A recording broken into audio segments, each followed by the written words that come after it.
Hello guys, welcome to my new blog. કેમ છો બધા? જય શ્રી કૃષ્ણ બધાને. વાગ્યા છે 12:30 થવા આવ્યા છે, 12:23 થઈ છે.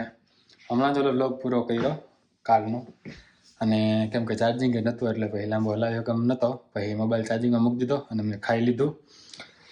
અને પછી બધી સાફ સફાઈ કરી. આજે થોડોક વહેલો આવી ગયો તો ટાઈમ હતો એટલે અમે આપણે 3 વાગ્યા સિવાય નીંદર તો આવતી નથી, હવે આદત પડી ગઈ છે. બસ આ પ્લેટફોર્મ સાફ કર્યું. અહીંયા પેલા વાસણ હતા થોડા ફૂંકાઈ ગયા હતા, એ ગોઠવી નાખ્યા. નવા વાસણ હતા એ ધોઈને ભા સૂકવી દીધા. અને નીચે વાયરું બાયરું. અને હવે આપણે નીચે જાય. આપણા કપડાં છે ને ધોવાઈ ગયા હશે તો એને આપણે ડ્રાયરમાં નાખતા આવીએ. નહીં, અવાજ એવો આવે છે કદી ચાલુ છે મશીન, એટલે થોડીક વાર પછી જઈશું આપણે. અને હવે શોપ કરવાનું છે બરાબર. આપણે બધું સવારનું ઓટ્સ જે આપણે ગ્રાઇન્ડ કરીને ખાઈએ છીએ, પણ એ પછી પેલા ને આજે વહેલા આવી ગયા છે ને થોડોક ટાઈમ મળ્યો છે આપણને બહુ દિવસો પછી. તો આપણે આપણી જે બુક ચાલુ કરી હતી અને ઇન્ડિયા ગયા હતા એટલે વધારે ટાઈમ મળ્યો નહોતો આપણને વાંચવાનો, તે પાછી હવે પહેલેથી ચાલુ કરીએ. કેમ કે એમ તો મેં કેટલા પેજ વાંચી નહીં ખાતા. બધા હવે બુક છે રામાયણની, વાલ્મીકી રામાયણ, એ મેં ચાલુ કરી હતી વાંચવાની. 52 પેજ તો વાંચી નહીં ખાતા. ટોટલ પેજ કેટલા છે? 202 પેજ છે. એટલે અડધાની અડધી વાંચાણી હતી, પણ હવે પાછી પહેલેથી ચાલુ કરીએ આપણે. કેમ કે 2-3 મહિના થઈ ગયા સ્ટોપ થઈ ગયું હતું વાંચવાનું. આજે ટાઈમ મળ્યો છે આપણને તો ચાલુ કરીએ પાછી, બરાબર. થોડુંક વાંચી નાખું, 10-15-20 મિનિટ, અડધી કલાક જેવું, પછી મળું તમને. પછી હજી બ્લોગ એડિટ કરવાનો છે, હમણાં પૂરો કર્યો એ, મતલબ હજી એડિટ કરીશ, અપલોડ કરીશ ને પછી પબ્લિશ થશે ગઈકાલનો બ્લોગ જે તમે ઓલરેડી જોઈ લીધો છે એ. હા જો દેવલો, મારે વાંચવું છે, મારે આજે ટાઈમ જડ્યો છે તો વાંચવા નથી દેતો. ટીવીમાં કનેક્ટ કરીને એમાં ચાલુ કર્યો અવાજ. કહું કે વાંચવા દેલા તો વાંચને મેં ક્યાં કહી. પણ ટીવી ચાલુ હોય તો પછી વાંચવાના સમજણ શક્તિ આમ ઓછી થઈ જાય, મન ત્યાં ડાયવર્ટ થઈ જાય. મલ્ટીટાસ્કિંગ હોય આપણે, પણ મગજ બે જગ્યાએ ન હાલે, એફિશિયન્સી ઘટી જાય. એટલે હું અહીંયા વાંચવાનું હાલે તો વાંચવા દઈ, બંધ કર ને. એટલે એવું નથી કે એને મને વાંચવા નથી દેવું એટલે ચાલુ કર્યું છે. એને સેલ્ફની પ્રિપરેશન ચાલુ કરી છે અત્યારે ટીવીમાં. ઇન્ડેક્સમાં પેલું ટોપિક છે પ્રાસ્તાવિક. તો જેટલું વાંચ્યું એની ઝલક થોડીક કહું તમને. મેઇન વસ્તુ એમાં રામાયણ એક કાવ્ય છે જે વાલ્મીકીજીએ લખેલું છે, બરાબર. તે કાવ્ય છે, ઓરિજિનલ કાવ્ય સંસ્કૃતમાં હોય, આપણને તો આવડે નહીં. એટલે અલગ અલગ કવિઓએ, લેખકોએ, પ્રવચનકારોએ એમના પર પ્રવચન આપ્યા હોય, અથવા તો લખાણ કર્યું હોય, અથવા તો મતલબ બુક લખી હોય ને એમ, બરાબર, આપણને સમજાય ને એવી ભાષામાં. તો એવી જ આ એક બુક છે. એમાં લેખક કહે છે કે રામાયણ વિશે લખતા મારું મન કંપિત થાય છે, કેમ કે અપર વાલ્મીકી ની ખ્યાતિ પામેલા તુલસીદાસજી શું લખે છે? રામાયણના સંપૂર્ણ આંકલન માટે ચરાચર સૃષ્ટિને બોલાવવી પડે, એમ કબૂલીને જવાબ આપવો પડ્યો છે તુલસીદાસજીને. અને સરસ્વતીજીની જેના પર કૃપા હતી, કવિ કુલ ગુરુ કાલિદાસે પણ વંશ વર્ણન કરતી વખતે હું મંદ છું એમ કહીને જ રઘુવંશની શરૂઆત કરી છે, બરાબર. ભગવાને જેમના ઘેર ચાકરી કરીને એવા ભક્ત શિરોમણી અને પ્રાતિભાના સાગર એકનાથ સ્વામીને પણ એમ કહેવું પડ્યું છે કે રામાયણનો ભાવાર્થ નહીં પણ ફક્ત શબ્દાર્થ જ હું કરું છું એમ. તો આ બુકના લેખક આ બધું કહીને એમ કહેવા માંગે છે કે આવા મહાપુરુષોની પણ આ દશા છે તો મારી વાત જ ક્યાં. એટલે તમે આમ રામાયણની મહત્તા જો, મહત્તા આપણને હજી ખબર નથી. રામાયણ આપણા દેશનું જ એક કાવ્ય છે, દેન છે વાલ્મીકીજીની બહુ મોટી, બરોબર. તો એ આપણને ખબર નથી એમ આવી બધી મહત્તા આપણને રામાયણની ખબર નથી. આમ અલગ અલગ કવિઓ અને લેખકો શું લખે છે એ મેં તમને જણાવ્યું.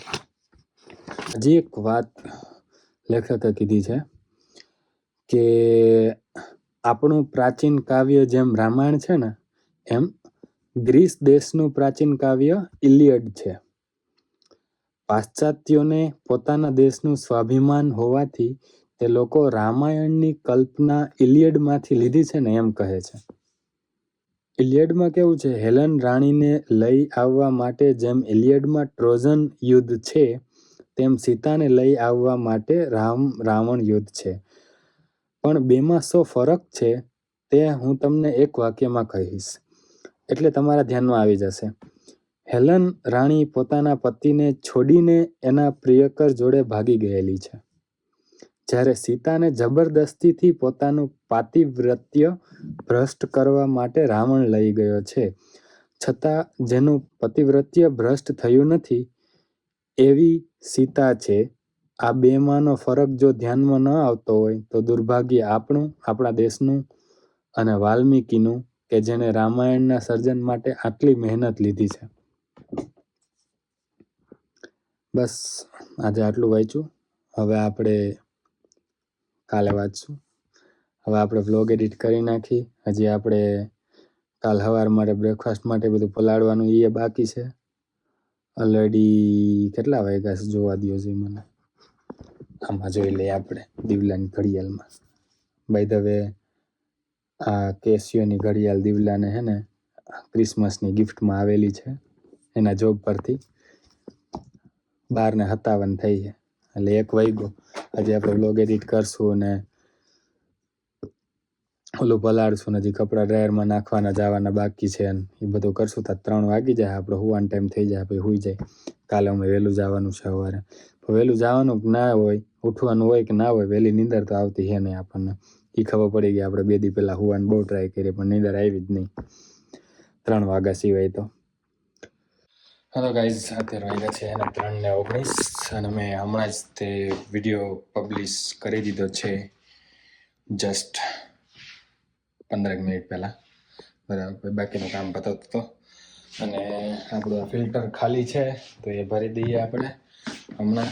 પાણીની બોટલ ભરી લઈએ અને 3:20 થઈ જાય. હવે હુઈ જાય તો સારા લાગી, પછી વધારે લેટ એ સારા ના લાગે. મારી ઈચ્છા તો એવી છે કે યાર વહેલો હોઉં વહેલો ઉઠું, પણ નથી થઈ રહ્યું જિંદગીમાં અત્યારે. ક્યારેક થશે ત્યારે જોઈ જશે, બરાબર. ફિલહાલ સો જાતે હૈ.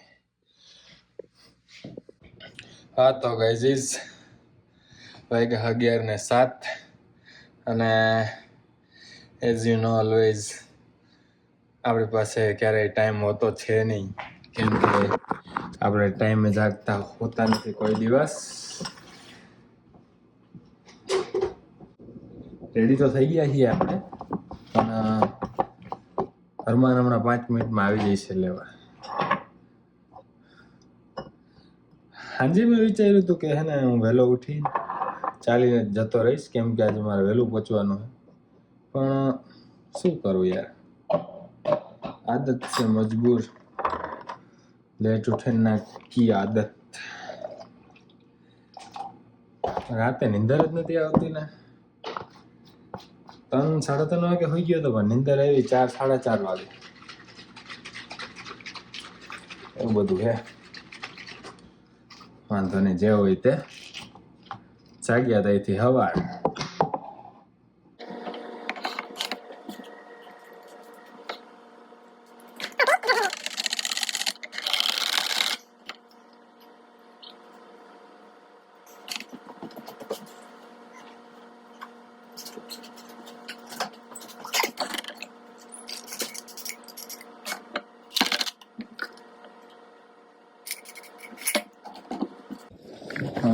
અગિયાર.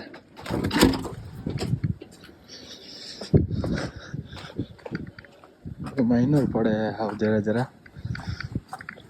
તમને કદાચ દેખાતો હોય કે ના દેખાતો હોય ખબર નહીં.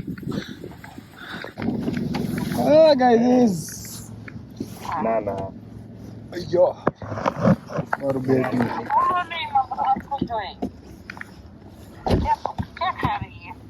हेलो रवि आ गया अभी सीधा काम पे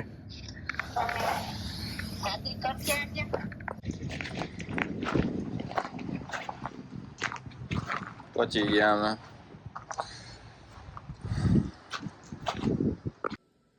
શું એ માહોલ બારે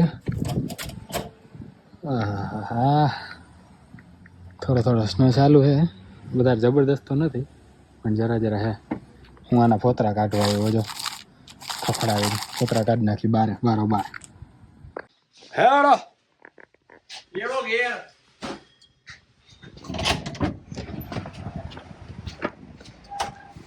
હજી હજી હજી ચાલુ હજી ઊભું જ નહીં રહું હા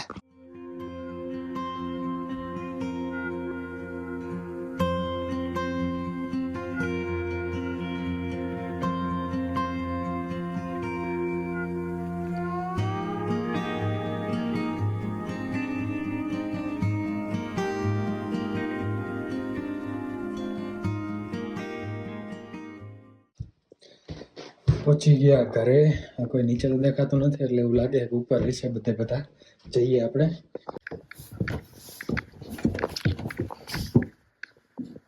લે હા દીવલા એકલો હે મને એમ કે બધા છે અહીંયા શું કરે દીવલા અહીંયા બહારનો લુક થોડોક બતાવી દે તમને અત્યારે સ્નો હે તો બી અપર ફ્લોર અમારો હા લ્યા ઉનાળામાં અહીંયા બેહીને બહુ મજા આવે અત્યારે બેહાય નહીં ભાઈ બરફ ઉપર એટલે અત્યારે તો બહાર જવાનું આવે જ નહીં એટલે હંમેશા બંધ જ હોય આ તો તમને બતાવવા માટે ખોઈલો છે વિન્ટરમાં પહેલી વાર જઈએ અંદર હવે ઠંડી લાગે હું દીવલા શું બનાવ્યું અમારો દીવલો હા ને શું બનાવ્યું દિલા પનીરનું શાક હે હા શું કરવું परोठा से હા કરીએ પરોઠા હે અને પનીરનું શાક છે આજ તો ભાઈ ખાઈએ હાલો પેલા થોડાક નાહી ધોઈને થોડાક ફ્રેશ થઈ જાય કપડાં બપડા બદલાવી પછી હા તો ગાઈઝીસ